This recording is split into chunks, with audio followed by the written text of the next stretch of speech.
Hello दोस्तों, गांव की इस ठंडी ठंडी सुबह से मैं आपका स्वागत करती हूँ और आप लोगों के लिए प्रे करती हूँ कि वहाँ भी ये ठंडी ठंडी हवाएं और बारिश जाए ताकि गर्मी से आप लोगों को राहत मिले। वैसे हो चुकी है वहाँ पे बारिश, न्यूज़ में आ रहा है, तो न्यूज़ में देख रही हूँ। इंद्र देवता प्रसन्न हो चुके हैं मेरे ख्याल से, कुछ ज़्यादा ही प्रसन्न हो गए हैं क्योंकि नाले भर चुके हैं वहाँ के। बारिश काफ़ी तेज़ हुई है शायद और काफ़ी देर तक चली है।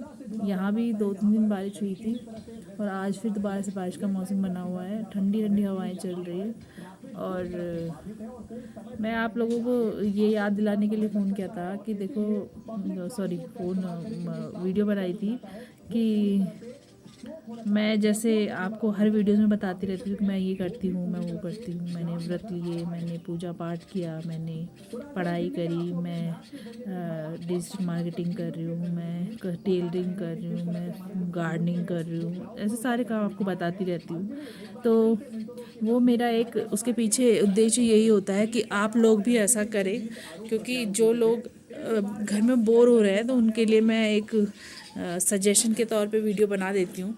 अपनी तो खैर मैं इन्फॉर्मेशन देती रहती हूँ कि मैं भी बोर नहीं हो रही हूँ और मैं भी खाली नहीं बैठी हूँ।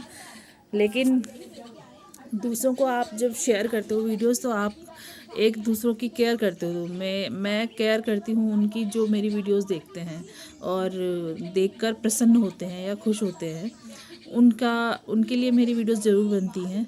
जो नहीं होते उनका मैं क्या करूँ, वो मेरे रडार से बाहर है, मैं उनका समझ नहीं पाती हूँ कि क्यों परेशान है वो मेरी वीडियोस देखकर। लेकिन जो खुश होते हैं उनके लिए तो मैं ज़रूर बनाती रहूँगी, चाहे वो 2 या 3 या 4 लोग हों।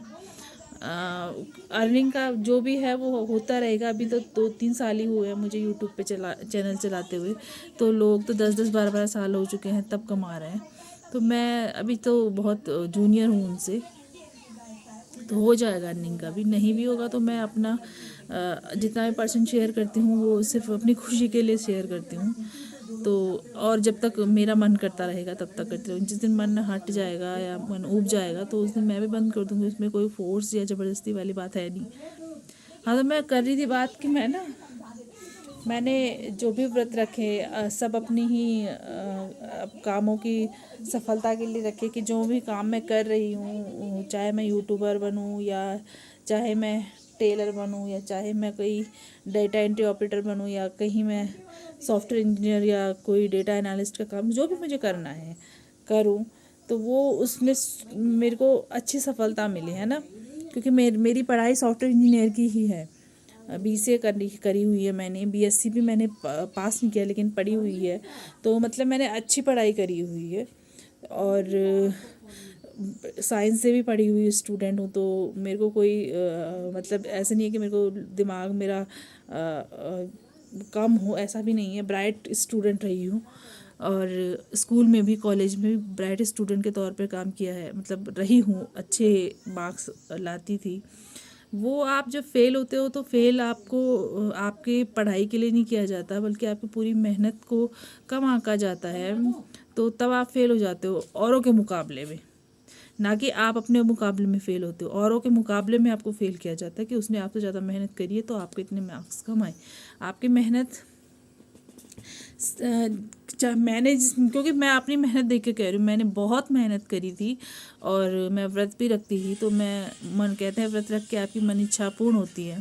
तो जब मैं व्रत रख रही थी तो मैं भगवान से यही प्रार्थना करती थी कि भगवान मेरी पढ़ाई अच्छी जाए और जितनी भी मेहनत मैं कर रही हूँ वो सफल हो। तो मेरी मेहनत काम नहीं आई उस टाइम, वो मेहनत मेरी औरों के मुकाबले में कम पड़ गई और मेरे कॉपियाँ चेक करते हुए शायद टीचर के दिमाग में ये रहा होगा कि ये बच्चा कम मेहनत कर रहा है औरों के मुकाबले, तो उसने कम मार्क्स दे दिए मुझे। तो ऐसा होता है।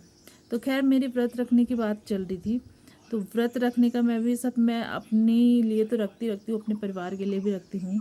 और अब से तो जब से मैं यूट्यूब चैनल चला रही हूँ तब से मैंने जो व्रत रखे थे वो मैंने अपने चैनल के अच्छे प्रोडक्शन उसके लिए भी रखे थे कि उसकी पब्लिसिटी अच्छी हो, अच्छा चले, तो उसके लिए भी रखे थे। तो भगवान अगर चाहेगा तो वो भी अच्छा होगा टाइम के हिसाब से। वो जब भगवान सोचेगा कि हाँ भाई इसका टाइम अब आ चुका है तो वो होता है ना, किस्मत वाली बात होती है।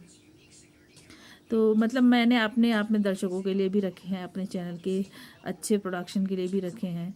तो यही कहती हूँ कि अपनी मन शांति के लिए ना आप भी ऐसा काम कर लीजिए करें, अगर आप कर रहे हैं ऐसा। क्योंकि सच में बोलूँ, मुझे बहुत सुकून मिलता है, और मुझे जब सुकून मिलता है तो मैं सोचती हूँ मेरे जैसे जो मेंटालिटी के लोग होंगे उनको भी बहुत सुकून मिलेगा। कि व्रत जैसे दुर्गा माँ का रख दिया मैंने, जैसे मैंने कृष्ण भगवान का रख दिया, मैंने हनुमान जी के रख दिए, ताकि कोई भी अड़चन आए वो दूर हट जाए। तो दुर्गा माँ का रखा था कि जो भी मुसीबतें आए उनको नष्ट कर दें वो। और कृष्ण भगवान का तो वो तो नन्हे से प्यारे से है, अच्छे से उनकी तरह खेल खिलौने चलते रहे मेरे ऐसे ही। मतलब मेरा जो खेल है, जो मैं छोटे मोटे नाच गाने या कॉमेडी करती रहती हूँ, या कुछ भी मैं उपदेश देती हूँ अपने एक्सपीरियंस के तौर पर, वो बने रहें, चलते रहें, समझ आते रहें लोगों को, मतलब कहने का मतलब ये है। तो ऐसे ही मतलब सारे भगवानों की स्तुति करने के बाद मैंने वीडियोस भी डाली हुई हैं इसमें। तो वो इसलिए नहीं डाली हुई है कि मैं दिखावा कर रही हूँ कि ऐसे पूजा करी है मैंने, नहीं। वो मैंने आप सबके लिए एक उदाहरण रखा हुआ है कि मैं जब मुझे बेचैनी होती है या कोई भी चिंता या डिप्रेशन होता है, तो मैं ऐसे भगवान का नाम लेती हूँ, और नाम लेकर ही अपने कार्य का शुभारंभ करती हूँ। तो मैंने वही किया था और वही कर भी रही हूँ, आगे भी सोचती हूँ कि करती रहूँगी। क्योंकि उनमें जो सुकून है, वो सुकून मेरे को कोई दवाई या कोई फ्रेंड ग्रुप नहीं दे पाएगा।